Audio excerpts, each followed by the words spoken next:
ইসলামের গণজোয়ার যে সুনিশ্চিত, এটাকে রুখে দেওয়ার সাধ্য যে কারো নাই। আজকে ঝিনাইদহের মাহফিলে যুবকদের উপস্থিতি এটাই প্রমাণ বহন করছে। আমার কলিজার টুকরা যুবকদেরকে আল্লাহ তাআলা ইসলামের সৈনিক ওমরে ফারুক রাদিয়াল্লাহু তাআলা আনহুর মতো কবুল করুক। পড়েন সবাই আমিন। আসল কথা হলো, ঝিনাইদহ খুলনা বিভাগের মধ্যেই একটা জেলা, ডিস্ট্রিক্ট। হয়তোবা অনেকে জানেন, অনেকে জানেন না। আমি জাস্ট ভালোবাসার খাতিরে নিঃস্বার্থ বলছি, কাউকে পামপট্টি দেওয়ার জন্য বলছি না। কথাটা হচ্ছে, আমি কিন্তু খুলনায় জন্মগ্রহণ করেছি, আমার বাবা খুলনায় জন্মগ্রহণ করেছে, আমার মা খুলনার, আমার বোন খুলনার, আমার নানি, নানা, দাদা, দাদি, দে আর অল ফ্রম খুলনা, সবাই খুলনার থেকে। তো খুলনায় হচ্ছে আমার জন্ম, খুলনা হলো বিভাগ, ঝিনাইদহ হলো খুলনার একটা জেলা। তো আমি আসিফ হুজুর যদি খুলনার সন্তান হই, আমি তো এই হিসেবে ঝিনাইদহেরও সন্তান। আমি আপনাদের পরের কেউ না, আমি আপনাদের আপন মানুষ। অতএব আজকে যে কথাগুলো বলবো, দূর দূর কোনো ভাব থাকবে না, কলিজার সম্পর্ক থেকে কথা হবে আজকে। আমি কিছু কথা শুরুতে বলবো, অনেকের গায়ে একটু জ্বালা হতে পারে, এটার জন্য অগ্রিম মাফ চেয়ে নিচ্ছি। কারণ হলো, হক কথা সহ্য করার ক্ষমতা সবার থাকে না ঝিনাইদহের ভাই। তবে আমার বিশ্বাস, ঝিনাইদহের মানুষ কোরআন প্রেমিক মানুষ। গত maybe it has been 2 years back, 2 বছর আগে আমি একবার শোলকুপাতে এসেছিলাম কোনো একটা বাজারের পাশে, লাঙ্গলবাদ বাজার। আচ্ছা, আপনাদের মনে আছে তো? ওখানে আমার মনে আছে পুলিশ দিয়ে, প্রোটোকল দিয়ে, যুবকদেরকে দিয়ে লোক ঠেকানো যায় নাই। এটা ইউটিউবে আপনারা দেখলেই বুঝবেন, আমি অহংকার নিয়ে বলছি না। ওই 2 বছর আগেই বুঝে গেছি আমরা, ঝিনাইদহের মাটি ইসলামের ঘাঁটি, ঝিনাইদহের ভাই। অতএব একটা কথা, আমার আত্মসম্মান বোধের কথা, যেহেতু আমি খুলনার ছেলে, আমি আপনাদেরও সন্তান। তো আপনারা যখন ঠিক বেঠিক বলবেন, এতটা জোরে বলবেন যেন প্রমাণ হয় আমরা খুলনা বিভাগের সন্তান, আমরা ঝিনাইদহের সন্তান, কাপুরুষের সন্তান নই, আমরা সবাই বীরপুরুষের সন্তান। প্রথম কথা, আমার 2 হাত দেখেন। এক যুবক এইভাবে 2টা হাত পেতে দিয়ে তার বুকটাকে ওপেনলি পুলিশের সামনে এভাবে ফুলিয়ে দিয়ে, বুকে গুলি খেয়ে তার জীবনটাকে দিয়ে দেশটাকে সেকেন্ড টাইমের জন্য স্বাধীন করেছিল। যুবকটার নাম কি? শহীদ আবু সাইদ। এটা প্রমাণ করে দিয়েছে, বাংলাদেশের মুসলমান বাঁচলে বীরপুরুষের মতো বাঁচবে, কাপুরুষের মতো নয়। আর আমি একটা কথা বলতে বড্ড লজ্জা পাচ্ছি, আমার ওয়াজটা ফেসবুকে যাবে, ইউটিউবে যাবে, অনেকের গায়ে লেগে যাবে, তবুও আমি বলছি, হক কথা বলতে কোনো আপোষ করা চলবে না। 5 আগস্টের পূর্বে যত পুলিশ ছিল, তার 80% পুলিশ ছিল সরকারের পা চাটা দালাল আর গোলাম। যদি তারা সরকারের পা চাটা দালাল না হতো, আমার কলিজার টুকরা আবু সাইদ ভাইয়ের বুকে গুলি লাগবে কেন? যুবক ভাইরা বলো। তারা চাইলে বুঝিয়ে শহীদ আবু সাইদকে সাইড করতে পারত। তবে তারা যখন শহীদ আবু সাইদের বুকে গুলি চালিয়েছে, তখন ছাত্র জনতার মাথার ভেতরে আগুন জ্বলে উঠেছে। তখন আমরা স্লোগান তুলেছি, কোটার সংস্কার নয়, পুরো দেশটার সংস্কার করতে হবে। তবে একটা কথা না বললেই নয়, 5 আগস্টের পূর্বে হক কথা বললেই দেখতাম কিছু নেতা মাহফিলে এসে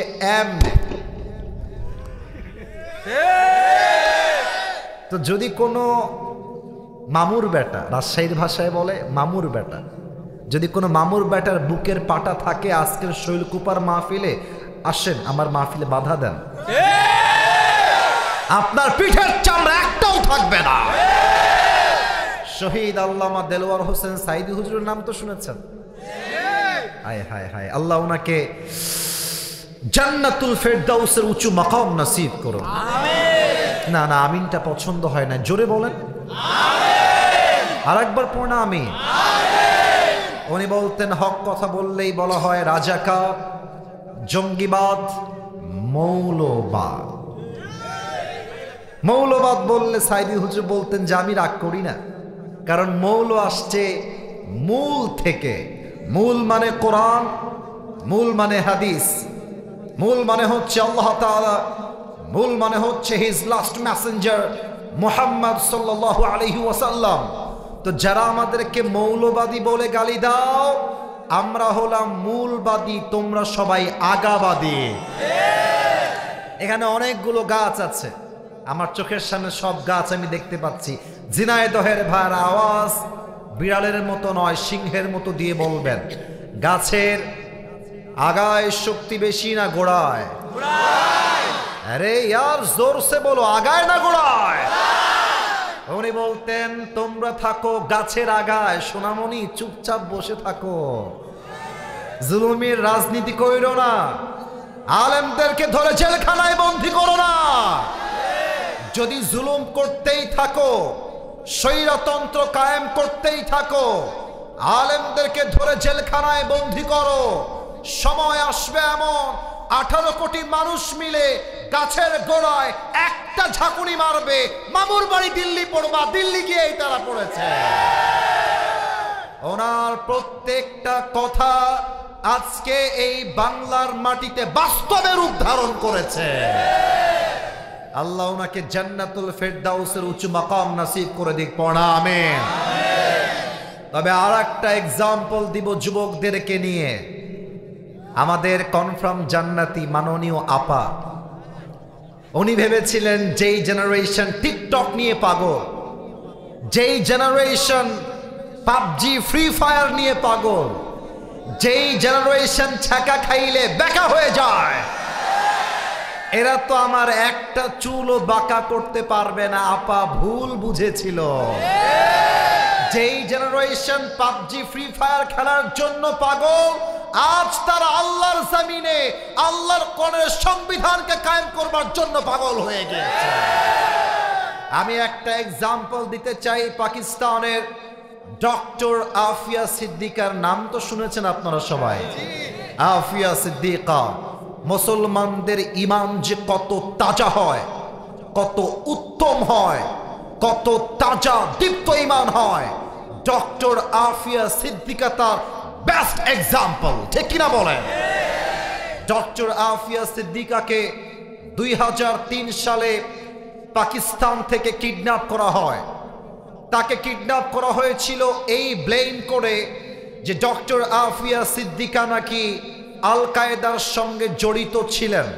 এবং আপনারা অবাক হবেন, ডক্টর আফিয়া সিদ্দিকা ছিলেন, শি ওয়াজ নিউরোসায়েন্টিস্ট, সে একজন বিজ্ঞানী ছিল এবং পাশাপাশি সে আল্লাহর কোরআনের হাফেজা ছিল। সুবহানাল্লাহ পড়েন। তাকে গ্রেফতার করা হলো একজন সেনা হত্যার দায়ে। 2003 সাল থেকে নিয়ে 2018 সাল পর্যন্ত তাকে কারাবন্দী করা হলো। তাকে 7 বছর যাবত রেপ করা হয়েছে। তাকে উলঙ্গ করে কোরআনের পাতা ছিঁড়ে দিয়ে পুরো নিচের ফ্লোরকে কোরআনের পাতা দিয়ে ছিঁড়ে ভরাই দিয়েছে। আর আফিয়া সিদ্দিকাকে বলা হয়েছে উলঙ্গ অবস্থায় কোরআনের উপর দিয়ে তুমি হেঁটে যাবা পা দিয়ে। এই মহিলা, এই নারী যুগের পরে যুগ আমেরিকার ভেতরে টর্চার সেলে জুলুমের শিকার হয়েছে, তবুও তাওহীদ আর ঈমানকে স্যাক্রিফাইস করতে প্রস্তুত হয় নাই। এবং আপনারা জানলে আরো অবাক হবেন, আফিয়া সিদ্দিকা জেলে থাকা অবস্থায় আল্লাহর রসুলকে স্বপ্নে সাক্ষাৎ করেছে। সুবহানাল্লাহ পড়বেন না? না, এটা ঝিনাইদহের সুবহানাল্লাহ হইল না, বলেন সবাই জোরে জোরে। আফিয়া সিদ্দিকার ভাষা হচ্ছে উর্দু ভাষা। নবীর সঙ্গে স্বপ্নে সাক্ষাৎ, ডাক দিয়ে বলছে, ইয়া রাসূলুল্লাহ मैं यहाँ पर कब तक रहूं, আমি এখানে আর কতদিন থাকবো ইয়া রাসূলুল্লাহ, ये इम्तिहान कब खत्म होगा, এই পরীক্ষা কবে শেষ হবে ইয়া রাসূলুল্লাহ। নবীজি একটু মুচকি হাসি দিয়ে বললেন, আফিয়া ये तुम्हारा इम्तिहान नहीं है, এটা তোমার পরীক্ষা নয়। এই কথা শুনে আফিয়া সিদ্দিকা চোখের পানি ছেড়ে বললেন, ইয়া রাসূলুল্লাহ, अगर ये मेरा इम्तिहान नहीं है तो मुझे जो जुल्म किया जा रहा है ये मुझसे और बर्दाश्त नहीं होता। हे रसूल, যদি এটা আমার পরীক্ষা না হয়, যে জুলুম চলছে, যে ধর্ষণ চলছে, যে রেপ চলছে, এটা আমার দ্বারা আর সহ্য হচ্ছে না। এ নবী, আমি কবে মুক্তি পাবো? নবীজি বলছেন, আফিয়া ये तुम्हारा इम्तिहान नहीं है, ये मेरी उम्मत का इम्तिहान है। এটা আমার প্রত্যেকটা উম্মতের ইমতিহান।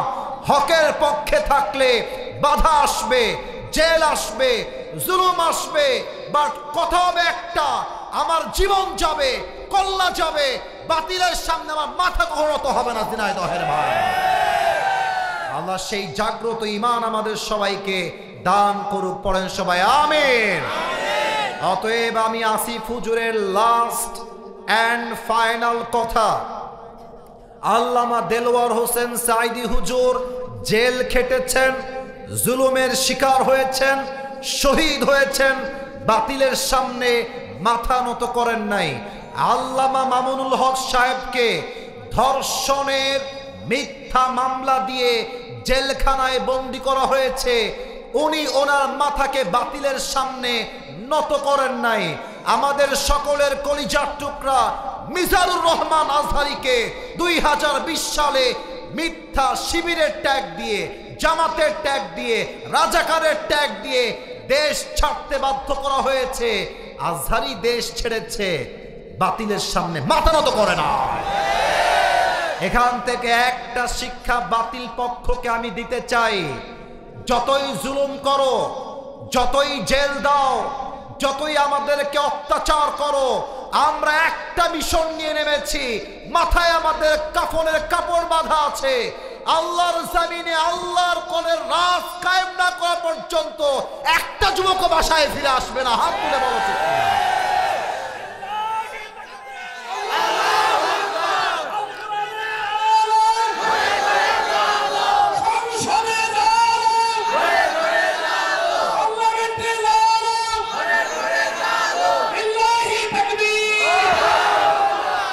আল্লাহ যেন এই স্লোগানকে কবুল করে। পড়েন সবাই আমিন। খালি স্লোগান দিলে হবে না, যখন দিন কায়েমের আন্দোলনের কথা আসবে, আল্লাহর জমিনে আল্লাহর রাজ কায়েমের কথা আসবে, মাথায় কাপড়ের কাপড় বেঁধে রাস্তায় নামতে হবে যুবক ভাইরা। আল্লাহ যেন সবাইকে কবুল করে। পড়া আমিন।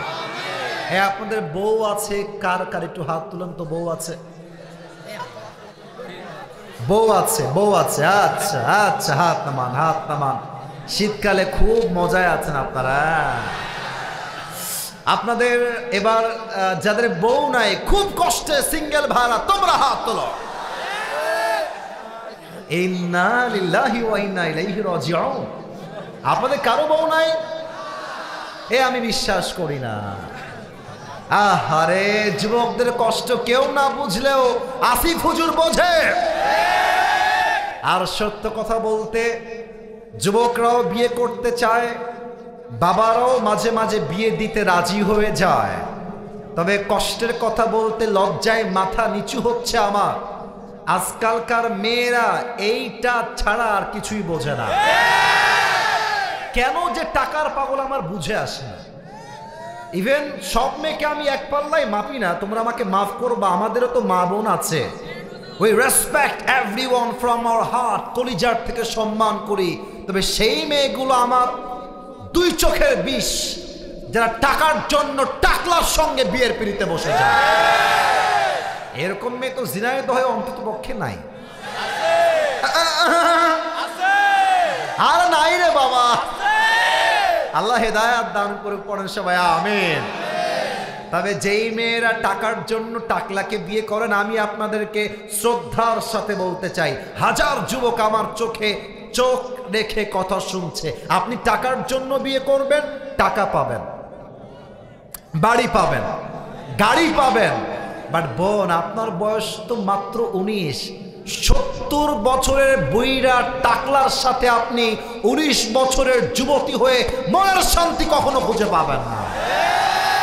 আল্লাহ মেয়েদেরকে সঠিক বুঝ দান করুক, পড়েন সবাই আমিন। আমরা 3টা তাকবীর দিয়ে তাফসীরে ফিরে যাব। প্রথম তাকবীর দিবেন বিবাহিত ভাইরা, সেকেন্ড তাকবীর দিবেন সিঙ্গেল ভাইরা। আমি দেখতে চাই কার গায়ের জোর কত বেশি। ঝিনাইদহের বিবাহিত ভাইরা সম্মান রাখতে হবে। বিবাহিত ভাইরা আপনারা আমার পক্ষের লোক, আপনারা সবাই একটা কাশি দিয়ে গলা ঠিক করেন। এটা কোন কাশি হইল? What is this? আর একবার কাশি দেন। সিঙ্গেল কলিজারা তোমরা একটু চুপ থাইকো, ঠিক আছে?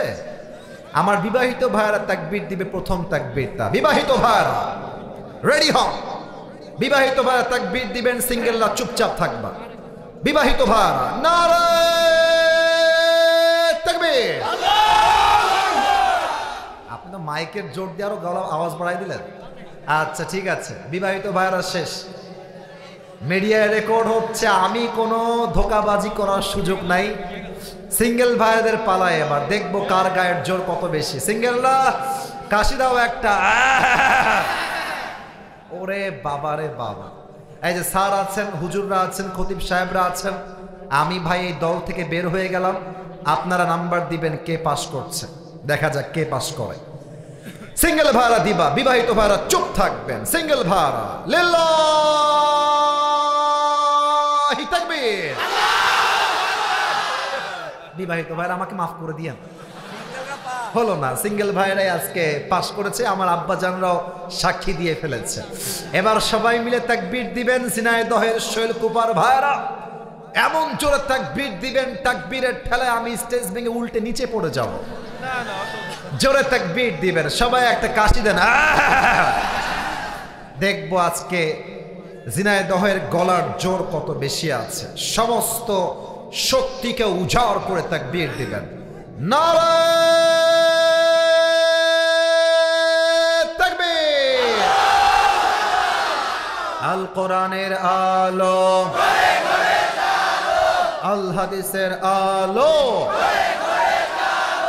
কোরআন হাদিস যেখানে, আলেম ওলামা যেখানে, ঝিনাইদহবাসী যেখানে, শৈলকুপাবাসী যেখানে, আল্লাহ যেন কবুল করে, পড়েন সবাই আমিন। ওহো, একটা কথা বলতে ভুলে গেছি, আপনাদের জন্য একটা গিফট নিয়ে আসছি, নিবেন? হাদিয়া, হাদিয়া।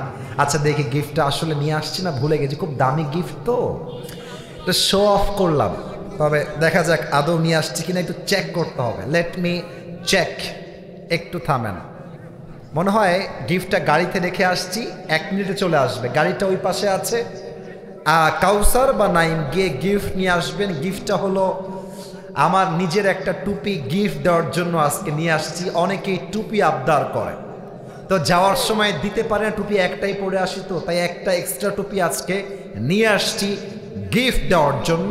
তবে শর্ত আছে একটা, শর্তটা বুঝে নেন, শর্তটা বুঝে নেন। আজকে আয়াত থেকে 2টা মেসেজ নিয়ে তাফসীর করব, খুবই অল্প সময়। প্রিয় ভাইরা, আমি ওয়াচ করি সর্বমোট 1 ঘন্টা, কমিটিরা আমাকে জেনেই এইখানে নিয়ে আসছে। গত বছর করেছিলাম 50 মিনিট, এত বিশৃঙ্খলা যে 1 ঘন্টা ওয়াচ করতে পারি না। তবে আমার আজকে অলরেডি আধা ঘন্টা ওয়াচ হয়ে গেছে, তবে আমার বিশ্বাস আজকে 1 ঘন্টার বেশি ওয়াচ হবে ইনশাআল্লাহ। আল্লাহ যেন আমাদের সবাইকে শেষ পর্যন্ত দোয়া করে যাওয়ার তৌফিক দান করে, পড়েন সবাই আমিন। গিফট চলে আসবে আমার ওয়াজের মাঝে, নট এ বিগ ডিল। তবে সবাইকে একটা কথা বলে আমি তাফসীরে যাব, কেউ যদি অল্প সময়ের এই ওয়াজের মাঝখান থেকে উঠে যায়, যদি উঠে যায়, কোনো ছাড় হবে না, লুঙ্গি টান দিয়ে ধরে বসাই দিবেন। পুরো বছরে 1 দিন মাহফিল, 1টা ঘন্টার ব্যাপার। চায়ের দোকানে 2 ঘন্টা লাগায় দেয়, গাঞ্জা খাইতে 3 ঘন্টা লাগায় দেয়, আর তাফসীর মাহফিল শুনতে আসলে 1 ঘন্টার সবর হয় না। এটাই প্রমাণ শয়তান ভর করেছে। এজন্য কেউ উঠে যাওয়ার দুঃসাহস করবেন না। শৈলকুপার ভাই, তাকবীর দেন সবাই, শেষ তাকবীর, নারে তাকবীর। আজ আলোচনা করব আমরা সূরাতু আলে ইমরানের 102 নম্বর আয়াত থেকে। বলেন সবাই 100 কয় নম্বর আয়াত? আমার পেছনে তো অডিয়েন্স খুব ভালো ভাই, মাশাআল্লাহ, পাওয়া গেছে ফ্রি ফ্রি অডিয়েন্স, কমিটির ভাইরা। 102 নম্বর আয়াত, পারা হচ্ছে 4 নম্বর পারা, 2 নম্বর পৃষ্ঠা।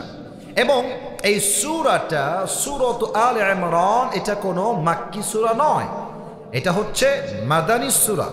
এবং এই আয়াতের ভেতরে আল্লাহ তাআলা আমাদের সকলের জন্য 2টা মেসেজ দিয়েছেন। আমার কলিজার টুকরা জিনাইদহের ভাইরা, এই আয়াতে আল্লাহ কয়টা মেসেজ দিয়েছেন? 2টা। যে কোনো আয়াতের তাফসীর পেশ করার জন্য 4টা বিষয় লাগে। লুক অ্যাট মাই 4 ফিঙ্গার্স, 4টা আঙ্গুল দেখে বলবেন যে কোনো আয়াতের তাফসীর পেশ করতে কয়টা বিষয় লাগে? 4টা বিষয়। এই পেছনে আওয়াজ ভালো, সামনে আওয়াজ নাই, হোয়াট ইজ দিস? বলেন সবাই কয়টা বিষয় লাগে? 4টা বিষয়। নাম্বার 1, রাইট প্রোনাউন্সিয়েশন, সঠিক তেলাওয়াত। নাম্বার 2, রাইট ট্রান্সলেশন, সঠিক তরজমা।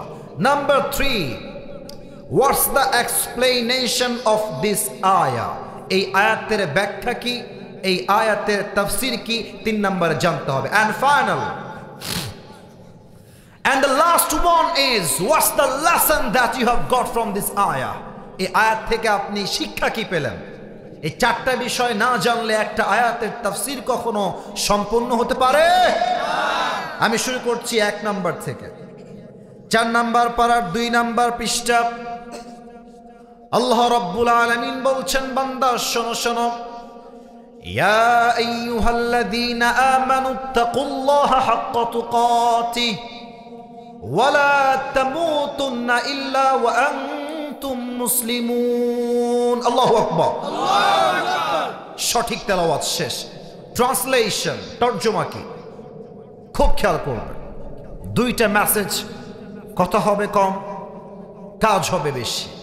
প্রথম মেসেজ, আল্লাহ তাআলা বলছেন, O you who believed, fear your Lord as he should be feared। হে ইমানদারেরা, রবকে ভয় করো। জাস্ট ভয় করলে চলবে না, ভয় করার মতো ভয় করতে হবে এক সত্তাকে। তিনি কে? আল্লাহ আমার রব, এই রবই আমার সব, দমে দমে তনু মনে তারি অনুভব। সুবহানাল্লাহ পড়বেন না? তোমার দুনিয়াতে আমি যেদিকে তাকাই, অথই নিয়ামতে ডুবে আছি সবাই। পাখ পাখালির কণ্ঠে শুনি তাসবিহ করো রব, তাসবিহ করো রব। আল্লাহ আমার রব, এই রবই আমার সব। রবকে, আল্লাহকে ভয় করো, ভয় করার মতো। নাম্বার 1। নাম্বার 2, ওয়ালা তামুতুন্না ইল্লা ওয়া আনতুম মুসলিমুন। যেহেতু তোমাকে মরতেই হবে, ইমানদার না হয়ে কবরে এসো না, প্রকৃতপক্ষের মুসলমান না হয়ে কবরে এসো না। These are the 2 messages that Allah subhanahu wa ta'ala has mentioned in this ayah. এই হচ্ছে 2টা মেসেজ। এবার আমরা যাব 3 নাম্বার তাফসীর বা ব্যাখ্যায়। ব্যাখ্যায় আমি কিছু ঘটনা বলবো। ঘটনা শোনার সময় এখান থেকে নয়, এখান থেকে শুনতে হবে। প্রথমে আমি বলতে চাই তাকওয়া নিয়ে কিছু কথা। তাকওয়া কাকে বলে? আচ্ছা, ঝিনাইদহে সবচেয়ে ভালো ব্যবসা, যেই ব্যবসা সবাই করে, এমন ব্যবসা কি আছে? কিসের ব্যবসা? কি বললো? পেঁয়াজের ব্যবসা। আচ্ছা, আমি বুঝাই, এই ভাইরা কথা বলবেন না, পেছনে কথা হবে না, কলিজার ভাইরা কথা হবে না। দেখেন তো, আমি আপনাকে 2টা অপশন দিচ্ছি, আপনি কোনটা নেন আমি দেখব। সবাইকে 2টা অপশন দিচ্ছি। এক হচ্ছে, ঝিনাইদহের বাজারে আপনাকে আমি একটা দোকান করে দিব, শোলকুপা বাজারে। আপনার মাসিক আয় হবে ব্যবসার থেকে সর্বোচ্চ 20 থেকে 30 হাজার টাকা পার্টনারশিপে। আর একটা বিজনেস আপনাকে আমি দিব, বিজনেসটা হচ্ছে পেঁয়াজের ব্যবসা। মাসে আনুমানিক আপনার 20 বা 30 নয়, অন এন অ্যাভারেজ প্রতি মাসে 50 বা 70,000 টাকা আপনার বেনিফিট থাকবে। আপনি বলেন, আপনি কি 20,000 টাকার ব্যবসা নিবেন না 50,000 টাকার ব্যবসা নিবেন? 50,000 টাকার ব্যবসা। কারণ কি? লাভ আছে যেখানে, মানুষ আছে সেখানে, ঠিক কিনা বলেন? আল্লাহ বলছেন তাকওয়া একটা বিজনেসের মতো, যে বিজনেস করলে আমি আল্লাহ বান্দাকে 3টা লাভ দিব, 3টা বেনিফিট দিব। নাম্বার 1, وَمَن يَتَّقِ اللَّهَ يَجْعَل لَّهُ مَخْرَجًا। আল্লাহ রাব্বুল আলামিন বলছেন, আমার যেই বান্দা আমি আল্লাহকে ভয় করবে, ওই বান্দা যত বিপদগ্রস্ত হোক, যত বড় বিপদ হোক, যত বড় মুসিবত হোক, যত বড় কষ্ট হোক, আমার বান্দাকে আমি আল্লাহ নিজেই বের করার দায়িত্ব নিয়ে নিলাম। কোন সুবহানাল্লাহ। 1 নাম্বার লাভ। আচ্ছা, আমার তো মনে হয় যে এখানে যারা আছেন, এই যে বামে ডানে আমার সামনে, আমার ভুল হলে ভুল বলতে কোনো আপত্তি নাই, ভুল বলে দিবেন।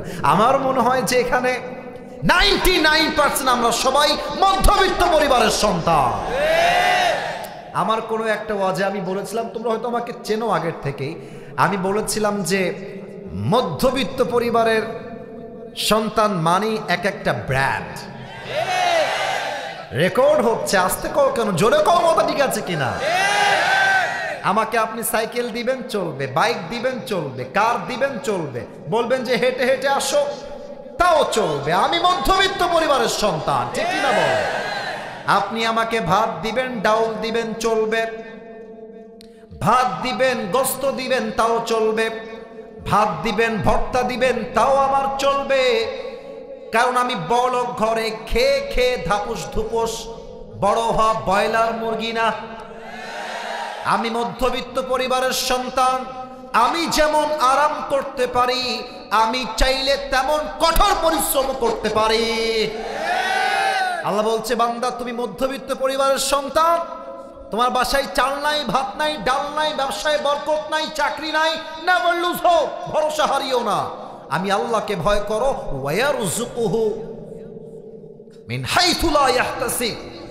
আমি আল্লাহকে ভয় করলে আমি আল্লাহ তোমার রিজিককে এমন জায়গা থেকে দান করব তুমি কখনো কল্পনাই করতে পারবে না। এত আস্তে কেন? জোরে করো সবাই সুবহানাল্লাহ। আপনাদের গিফট চলে এসেছে, দাম আছে কিন্তু রে বাবা, এটা পাকিস্তান থেকে নিয়ে আসছি আমি আমার জন্য, তবে ভালোবাসি বলে আজকে তোমাদেরকে যে কোনো একজনকে দিব। পয়েন্ট কিন্তু মিস হচ্ছে, যাদের মাথা এখানে নাই পয়েন্ট কিন্তু মিস হচ্ছে। তাকওয়ার বেনিফিট অলরেডি 2টা বলা শেষ। 1 নাম্বার, চোখে চোখ, আমার চোখে চোখ রাখবেন। 1 নাম্বার, তাকওয়া রাখলে বিপদে কোনো টেনশন নাই। বিপদের বন্ধু হবে একজন, তিনি কে? আল্লাহ। ভাইরা, আপনাদের মনে হয় যে গার্লফ্রেন্ড আপনার আপন হয়, আশেপাশের বন্ধু আপনার আপন হয়। বিপদে পড়লে বুঝবেন একমাত্র আল্লাহ ছাড়া পৃথিবীতে আপন বলতে আর কেউ নয়।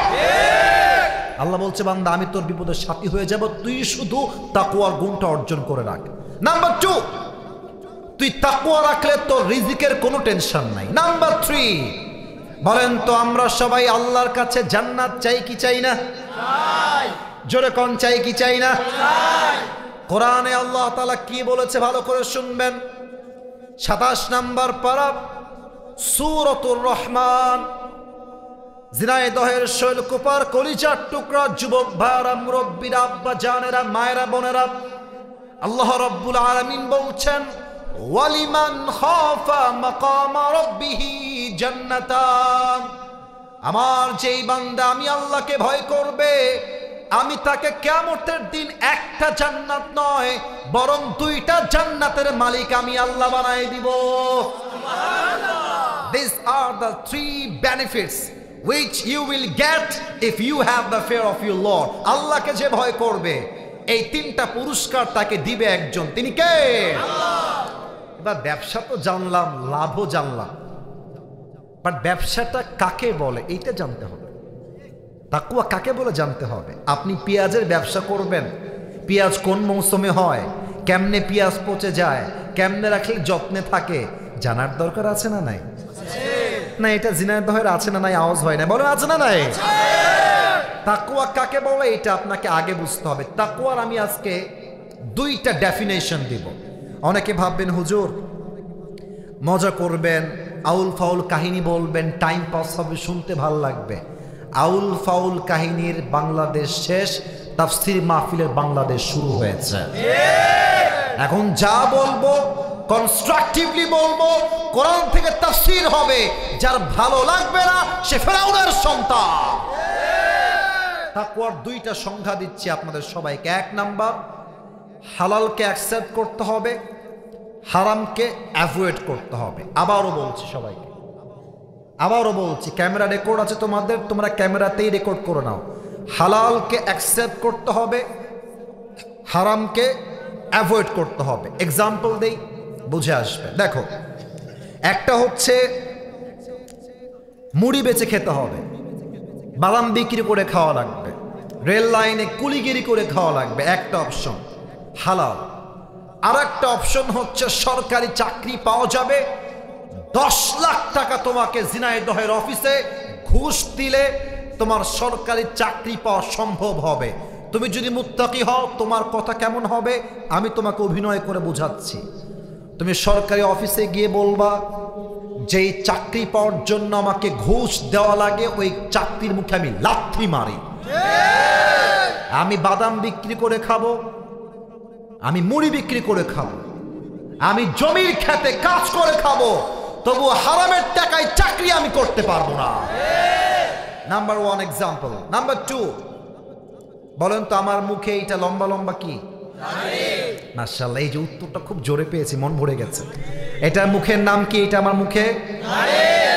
আচ্ছা, আমি মাইকটা একটু হটাই, আমাকে জাস্ট উত্তর দিবেন। অনেকে দেখতে পাচ্ছেন না, দ্যাটস ওয়াই মাইকটা সাইড করলাম। তোমরা দেখেছো আমাকে সবাই। ভাইয়েরা, দাড়ি রেখে আমাকে আনস্মার্ট লাগতেছে বলেন সবাই? না। এ ভয় পায় নাকি? আনস্মার্ট লাগতেছে আমাকে? বলেন তো, দাড়ি ক্লিন শেপ করা, বুঝবেন, বুঝতে হবে কথা। আচ্ছা, বুঝাই ছাড়বো সবাইকে। দাড়ি ক্লিন শেপ করা হালাল না হারাম? আপনি বিয়ে করবেন, 25 বছর বয়স, মেয়ের কাছে গেছেন, মেয়ে দেখছে আপনার মুখে চাপ দাঁড়িয়ে আছে। তুই সোনামণি, দাড়ি রেখে তোমাকে ভালো লাগছে না, দাড়ি কেটে ফেলতে হবে। দাড়ি কাটলে তোমাকে স্মার্ট লাগবে, আমি তোমাকে বিয়ে করব। দাড়িতে আমার পছন্দ নয়। তুমি যদি মুত্তাকি হও তোমার কথা কেমন হবে আমার থেকে শুনে নাও। তুমি বলবা, যেই বেডি আমার দাড়ির জন্য বিয়ে করতে চায় না, সেই বেডি আমার বউ হওয়ারই যোগ্যতা রাখে না। এটা নবীর সুন্নাহের দাড়ি, এটা আজও আছে, আগামীতেও থাকবে। যেই মেয়ে বিয়ে করতে চায় না দাড়ির জন্য, আলবিদা, সালাম, বাই বাই, টাটা, আল্লাহ হাফেজ। তোমার মতো টিকটকার মেয়েকে আমি নিজেই বিয়ে করব না। তাহলে দাড়ি আছে, আল্লাহর ভয় আছে, মেয়ে যাবে যাক, আমি নবীর সুন্নাহের দাড়িতে কখনো খুঁট ঠেকাইতে পারবো না, ঠিক কি না? 3 নাম্বার এক্সাম্পল দিয়ে শেষ করছি। এলাকায় বিয়ে শাদী হয় না? এই যে মুরব্বীরা কয় হয়, যুবকরা কয় হয় না, কারণ হুজুর আমি তো বিবাহিত না। আরে বেটা, কথা কন, হয় কি হয় না? এখনকার বিয়ে শাদী যতই ভালো হোক, মুরব্বী আব্বা জান যতই 5 ওয়াক্ত নামাজি হোক, বিয়ের বাড়িতে গান বাজনা না বাজলে নাকি বিয়েই হয় না।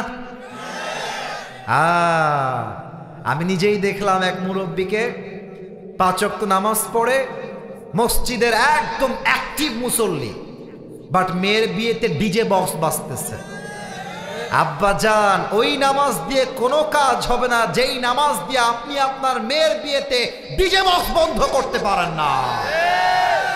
আপনার কথা হবে, একটা গ্রামের মানুষ আমার বিয়েতে আসুক বা না আসুক, এনজয় করুক কিংবা না করুক, ডাজন্ট ম্যাটার।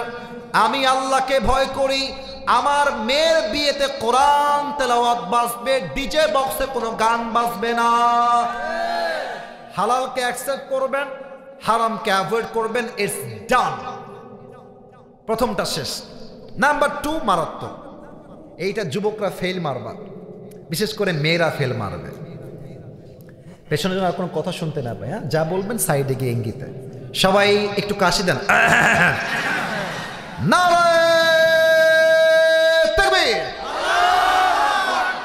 তাকওয়ার 2 নাম্বার সংজ্ঞা হলো, আমি যখন রুমের জানালা বন্ধ করে দিলাম, দরজা বন্ধ করে দিলাম। আমি যখন হিন্দি সিরিয়াল দেখছি, মোবাইল ফোনে পর্নোগ্রাফি দেখছি, অশ্লীল ভিডিও দেখছি, আমাকে কেউ দেখে না, আমাকে দেখে একজন, তিনি কে? মাশাআল্লাহ, কি সাউন্ড! দিস ইজ কল্ড তাকওয়া। এটাই তো তাকওয়া। বড্ড আফসোস লাগে মেয়েদেরকে দেখলে হাতে মোজা পরে, পায়েও মোজা পরে, মুখটা নেকাব দিয়ে ঢাকা, দেখলে মনে হবে यार ये तो अभी के अभी जन्नत से भाग के दुनिया में आई है, कन्फर्म जन्नती है माशाअल्लाह। এত সুন্দর বোরকা পরে, হিজাব পরে, নেকাব পরে, but I am feeling so shy to talk about on this matter. বলতে লজ্জা লাগছে জিনায়দহের ভাইরা, বোরকা পরে, হাতেও মোজা, পায়েও মোজা, মুখটাও ঢাকা। এই মেয়েটাই বোরকা পরে পার্কে গিয়ে বাদাম খায়, আর বয়ফ্রেন্ডের সঙ্গে নষ্টামি করে বেড়ায়। এখন বলবেন হুজুর, জামা দেখেই তো মনে হচ্ছে কনফার্ম জান্নাতি হে মাশাআল্লাহ, কিন্তু প্রেম করছি কেন হুজুর? সোনামণি, উপরে ফিটফাট, ভেতরে পুরোটাই সদরঘাট। এই জন্য আমি বলি, বোরকাওয়ালি দেখলেই পাগল হয়ে যেও না। সব বোরকার পেছনে আসল দিন লুকায় থাকে না। অতএব যেই মেয়েটা বোরকা পরে পার্কে পার্কে প্রেম করছে, ও যদি বুঝতো আমাকে কেউ না দেখলেও আল্লাহ দেখছেন, ও কি বোরকা পরে প্রেম করতে পারতো? সেই দিন একজন যুবক আমার কাছে আসছে। এটা আসলে বড্ড মারাত্মক ঘটনা। এটা না বললে যুবকরা তাকওয়া কাকে বলে বুঝবা না তোমরা। এক যুবক এসে বলছে, হুজুর আমি যদিও বা 5 ওয়াক্ত নামাজ পড়ি, তবে এটা অনেকের রোগ, এখানে যারা এসেছে অনেকের রোগ এইটা। বলছে, হুজুর আমি নামাজ পড়ি, তবে আমার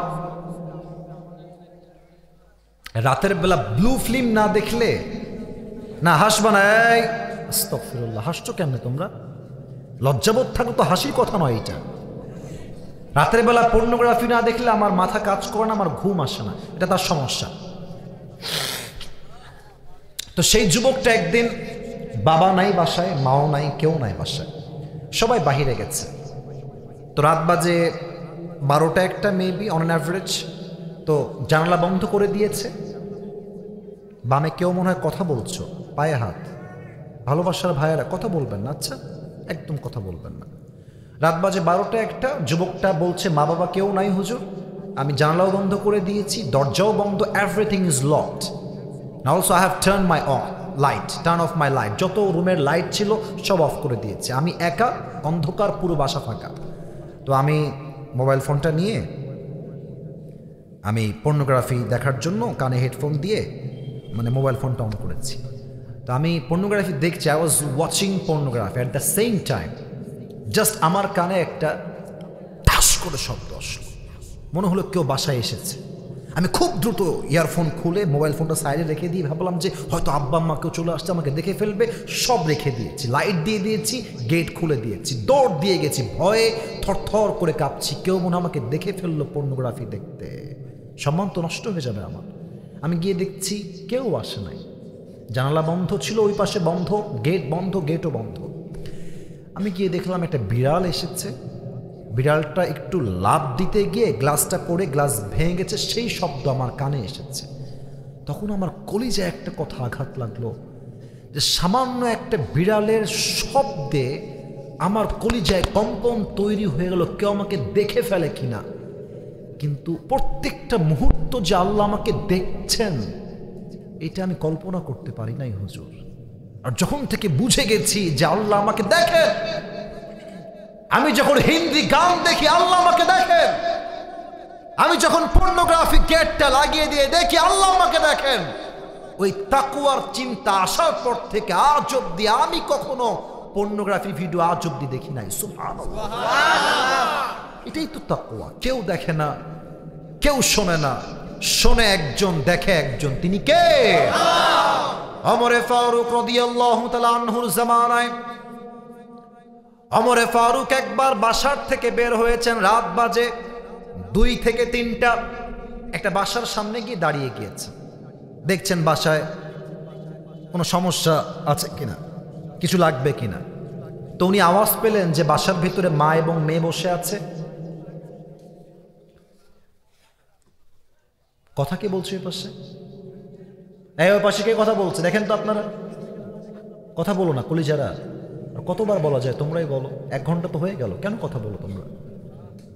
তো দেখছে মা তার মেয়েকে বলছে যে এই মেয়ে, দুধের পেয়ালা নিয়ে আসছি, দুধের পেয়ালা তুই এখন পানি মিশা, পানি মিশাবি, বিক্রি বেশি হবে, লাভ বেশি হবে। মেয়ে বলছে মা আমি পারবো না। কারণ কি? বলছে মা তুমি কি জানো না ওমরে ফারুক ফরমান জারি করেছে এই রাষ্ট্রের কেউ দুধের সঙ্গে পানি মিশিয়ে বিক্রি করতে পারবে না। মা বলছে আরে বাদ দে, কোথায় ওমর, কোথায় তার সৈন্য, কোথায় পুলিশ, কোথায় বিডিআর, কোথায় র্যাব, কেউ নয়, তুই মিশা পানির সঙ্গে দুধ মিশা। বলছে মা আমি দুধের সঙ্গে পানি মিশাইতে পারবো না, কারণ হলো ওমর নাই, পুলিশ নাই, র্যাব নাই, বিডিআর নাই, কেউ নাই।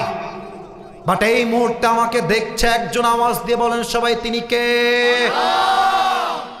এই কথা শুনে ওমরে ফারুক বাহির থেকে থরথর করে কেঁপে উঠেছে। আরে একটা যুবতী মেয়ের মাঝে এই পরিমাণ আল্লাহর ভয়! ওমরে ফারুক বুদ্ধি করে বাসার দেওয়ালে একটা দাগ টেনে দিয়েছে। আগামীকাল সকালবেলা সন্তান আব্দুল্লাহ ইবনে ওমরকে ডাক দিয়ে বলছে এদিকে আসো। ও আব্বা জান তুমি কি বিয়ে করতে চাও কিনা আমাকে বলো। তো ছেলে বলছে আব্বা আমি বিয়ে করতে চাই, তবে পাত্রীকে। ওখানে একজন উঠে যাচ্ছে, এই যে এই যে এই যে এই যে এই যে একজন, এই যে মুরব্বী বসেন। একজনও উঠেন না 1 ঘন্টা। একজন উঠলে আমার চোখ আছে, সবার দিকে আমার চোখ যাচ্ছে। আমি আর কিছুক্ষণ ওয়াচ করব, দোয়া না করে কেউ মাঠ ছাড়তে পারবে না, ঠিক কিনা বলেন? বলছে আব্বা বিয়ে করতে চাই, তবে ছেলে ভেবেছে হয়তো আমার জন্য রাজকুমারী আব্বা দেখে রেখেছে, প্রিন্সেস, রাজার মেয়ে, রাজরানী হবে। তো ওমরে ফারুক বলছে বাবা না, তোমার বউ কোনো রাজরানী নয়, একজন সাধারণ দুধওয়ালি, দুধ বিক্রেতার মেয়ে সে। ছেলে বলছে আব্বা জান আমার মতো একজন রাজার ছেলের সঙ্গে এত মিডল ক্লাস ফ্যামিলির মেয়ের বিয়ে হবে কেন? এত মিডল ক্লাস ফ্যামিলির মেয়ে তো আমার বউ হওয়ার যোগ্যতা রাখে না। এবার আব্বা ডাক দিয়ে বলছে শোনো আব্বা জান আমার কথা, ওই মেয়ের কাছে টাকা নাই, পয়সা নাই, গাড়ি নাই, বাড়ি নাই, তবে সেই মেয়ের হৃদয়ে ভয় আছে এক সত্তার। আওয়াজ দিয়ে বলেন সবাই তিনি কে? জাস্ট আল্লাহর ভয় দেখে প্রধানমন্ত্রীর ছেলের বিয়ে হলো সাধারণ একজন ঘরের মেয়ের সাথে। এটাই শিক্ষা। বিয়ের সময় আসলে আটা সুন্দরী নয়, চরিত্রবান মেয়েকে তোমাদের বিয়ে করতে হবে। আচ্ছা একবার ভাবো তো, যেই মেয়েটা সামান্য কয়েকটা ফ্যান ফলোয়ার্স পাওয়ার জন্য টিকটক করে বেড়ায়, যেই মেয়েটা সামান্য কয়েকটা ফলোইং এর জন্য দেহের পোশাক খুলতে দ্বিধাবোধ করে না, লজ্জাবোধ করে না, সেই টিকটকার মেয়ে তোমার বউ হলে তোমার জীবনটাই নষ্ট হয়ে যাবে, ঠিক কিনা বলো? অতএব বিয়ের ক্ষেত্রে চরিত্রহীন নয়, আটা সুন্দরী নয়, একমাত্র চরিত্রবান মেয়ে আমার বউ হওয়ার যোগ্যতা রাখবে, ঠিক কিনা বলে? আল্লাহ দেখেন কেউ না দেখলো। 2 নাম্বার হাদিস বলতে চাই, আসলে ভাই 5 আগস্টের পূর্বে দেশে যেই পরিমাণ দুর্নীতি হয়েছে, পুরো দেশটাকে তারা ফকির বানায় দিয়েছে। আপনাদের মনে আছে কমিটির একজনের ফোন হারায় গেছে। কখন হারাইছে এটা? কখন হারাইছে এটা? ওই আনার সময়। আহা আহা ভাই, কেউ যদি পেয়ে থাকেন আমি বিনয়ের সঙ্গে বলবো প্লিজ, এই কষ্ট আমি বুঝি, ফোনটা কেউ পেলে একটু দিয়ে যাবেন, রেকর্ড হচ্ছে তো পরে বদনাম হয়ে যাবে। কেউ যদি পেয়ে থাকেন একটু দিয়ে যান। এই গত 2 দিন আগে আমার একজন ক্যামেরাম্যান, আমার সবচেয়ে কাছের ছেলে, ওর ফোনটাও হারায় গেছে। অবাক হবেন আপনারা শুনলে, ওই মাহফিল তো যখন নেমে আসি, তো মানে নেমে যখন গাড়িতে উঠি তখন প্রচুর ক্রাউড হয় মানুষের মারামারি হাত মিলাবার জন্য। তো ওই ছেলেটা পেছু পেছু আসছিল, ঠাস করে ফোনটা পড়ে গেছে এবং ফোনটা পড়ার সঙ্গে সঙ্গে কে যেন তুলে নিয়েছে। কিন্তু অবাক করার বিষয় হচ্ছে আমাদের যে ক্যামেরা আছে, ক্যামেরায় ওইটা রেকর্ড হয়ে গেছে, মানে যে ফোন তুলেছে ওইটা রেকর্ড হয়ে গেছে। পরে থানায় আমরা জিডি করেছি, পরে ক্যামেরা চেক করে দেখছি যে ফোন তুলেছে তাকে রেকর্ডে দেখা যাচ্ছে, সে ফোনটা তুলে এমনি এমনি দেখতেছে, ফোনটা পকেটে ঢুকাচ্ছে, সব দেখা যাচ্ছে।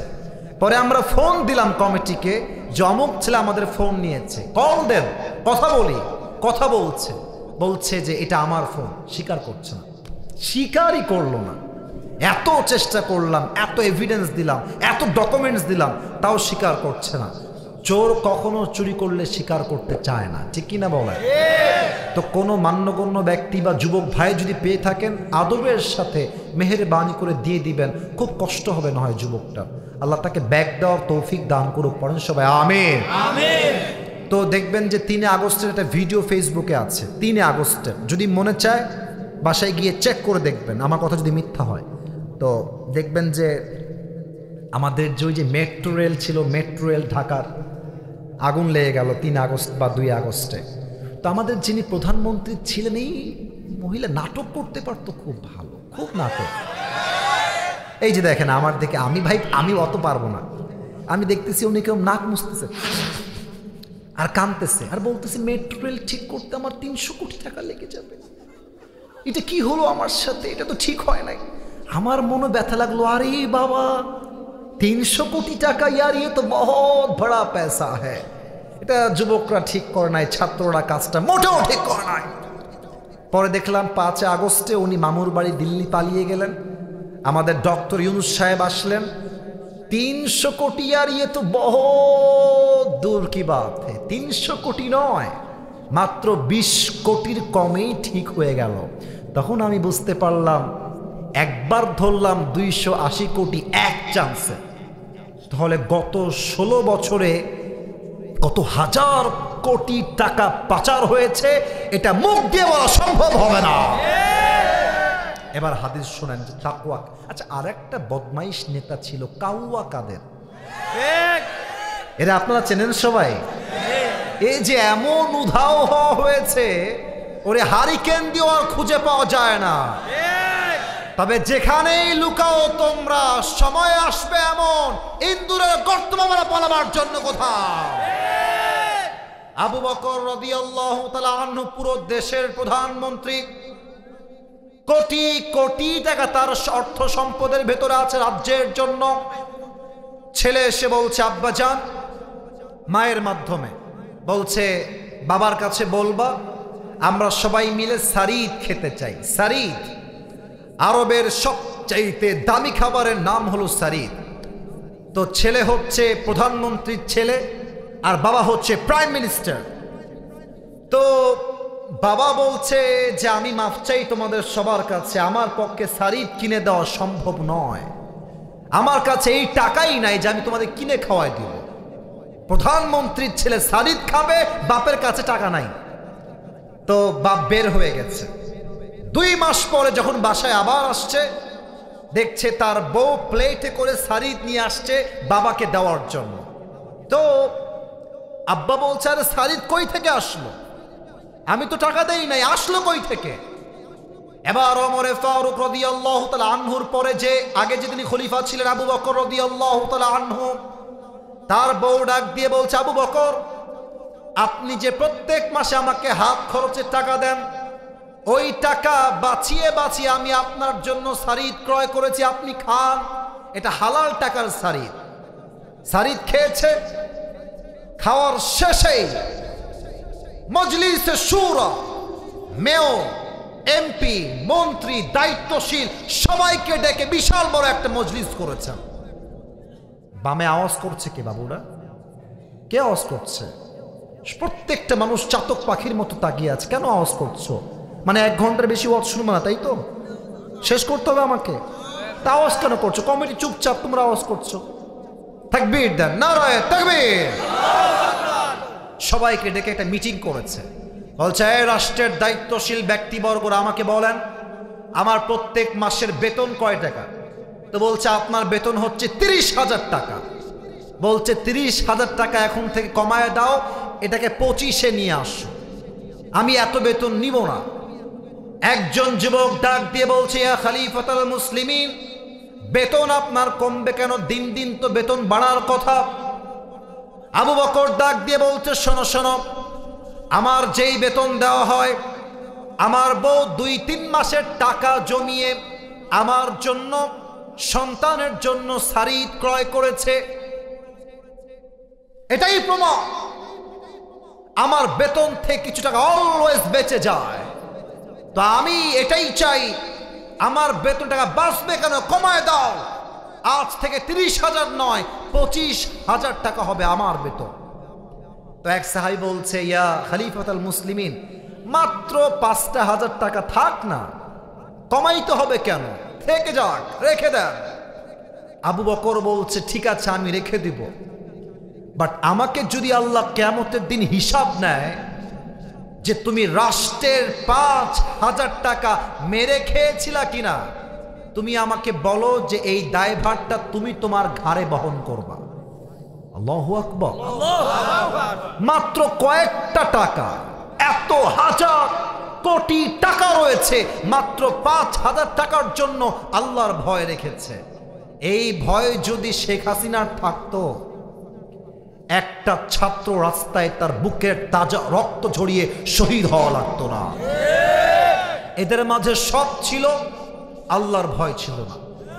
অতএব আমাদের কথা একটা, আগামীর বাংলাদেশে কোনো নারী নেতৃত্বই আমরা দেখতে চাই না। আগামীতে আমরা আমার মাতৃভূমি বাংলাদেশে এমন একজন প্রধানমন্ত্রী দেখতে চাই, যিনি একই সময়ে দেশের প্রধানমন্ত্রী হবেন এবং তার যোগ্যতা এতটা হাইলি কোয়ালিফাইড হবে, তিনি চাইলে জাতীয় মসজিদ বাইতুল মুকাররমে দাঁড়িয়ে জুমার খুতবা দেওয়ার যোগ্যতাও রাখবে।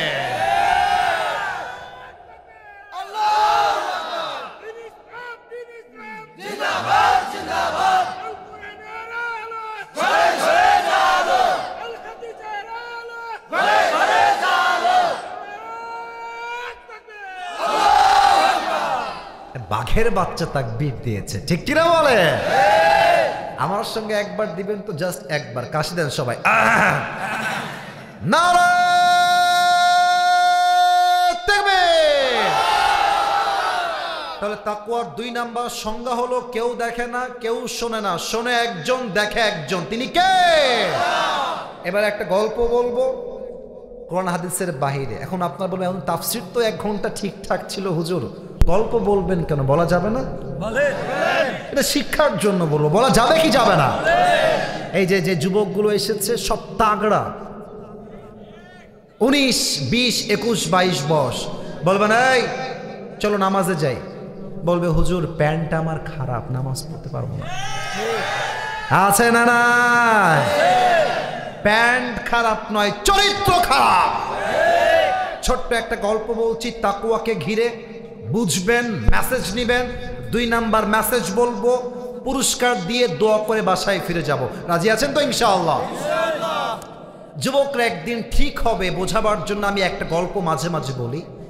আমার বাসা তো খুলনায়, আমার ভাষার মধ্যে খুলনার টান মাঝে মাঝে চলে আসে, তা আমি কিছুটা খুলনার ভাষায় বলবো, শুনবেন তো ইনশাআল্লাহ?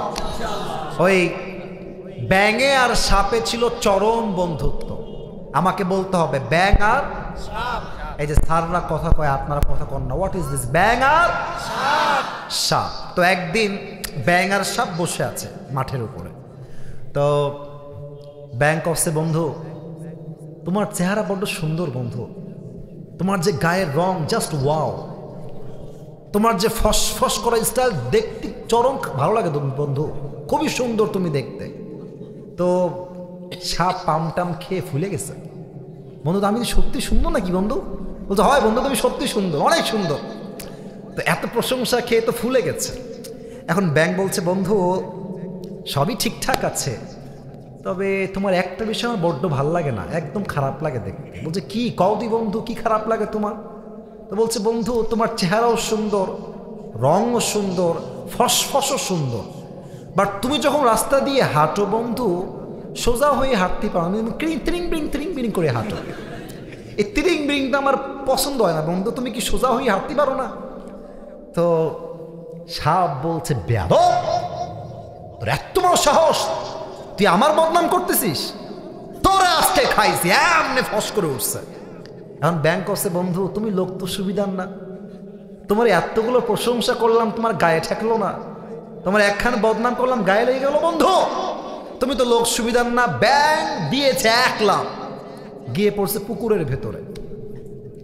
এখন সাপ যে ফস করে উঠছে, পাশে ছিল এক রাখাল। রাখাল কছে কিডারে, হয় না কিডা, দৌড় দিয়ে আসছে, দেখছে মাশাআল্লাহ সাপ মামা এইভাবে আছেন।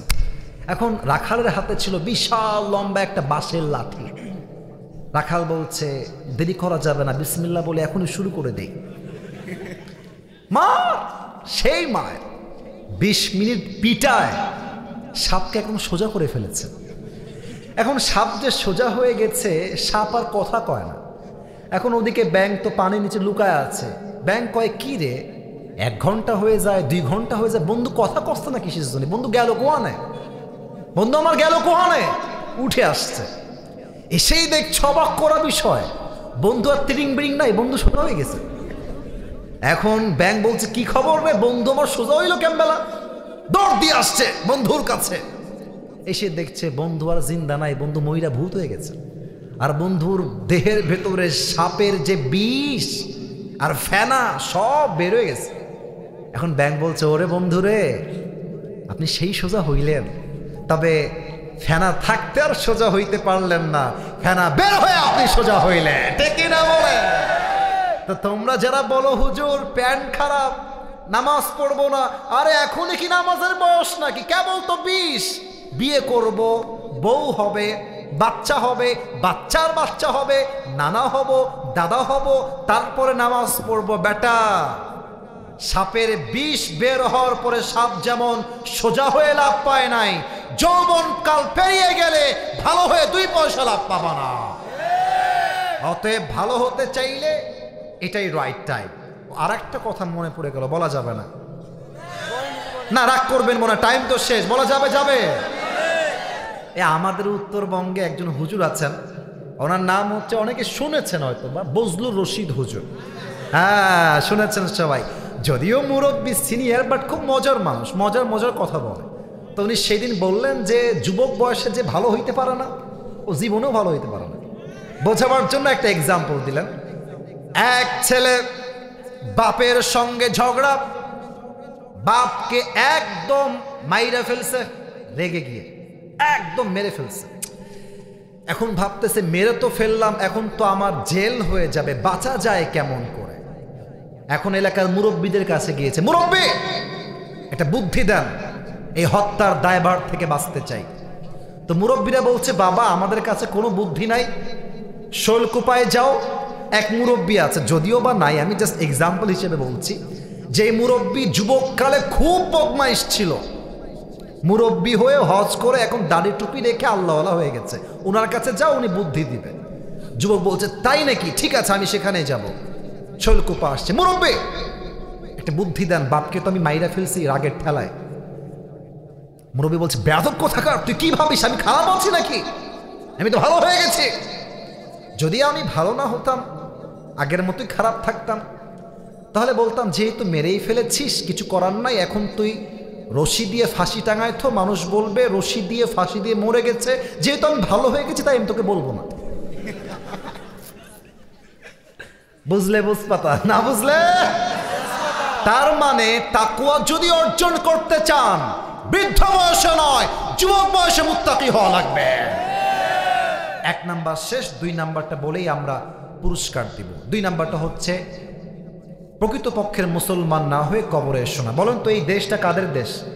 এই যে এইদিকে সোনামণিরা এইদিকে তাকাও, এই দেশটা কাদের দেশ? মুসলমানদের দেশ।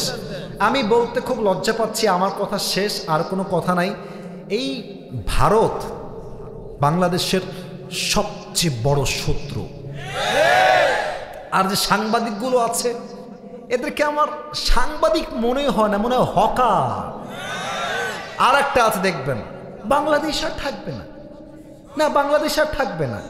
তা আমি বলি তুমি চট্টগ্রাম নিবা, ফেনী নিবা, তো আসো, নিতে হলে তো আসতে হবে, তখন তোমার সঙ্গে খেলা হবে। আমার তো বিশ্বাস খুলনার সন্তান হিসেবে ভারতের এই সমস্ত কুলাঙ্গার সাংবাদিকদেরকে সাইজ করবার জন্য কাউকে দরকার নাই, ঝিনাইদহের সন্তান নাই, এনাফ হয়ে যাবে। আর এই বেটাকে দেখলে আমার পুরুষ না, মনে হয় হিজড়া। আর কেমনে যেমন একবার ত্রিং বিং করে ওইদিকে যায়, ওখান থেকে এবার এইদিকে যায়। ওকে দেখলে মনে হয় যে বেটা সাংবাদিক না হয়ে ঢাকার গুলিস্তানে জাইঙ্গা বিক্রি করলে বেশি মানাবে। আল্লাহ ওরে সঠিক বুঝ দান করুক, পড়েন সবাই আমিন।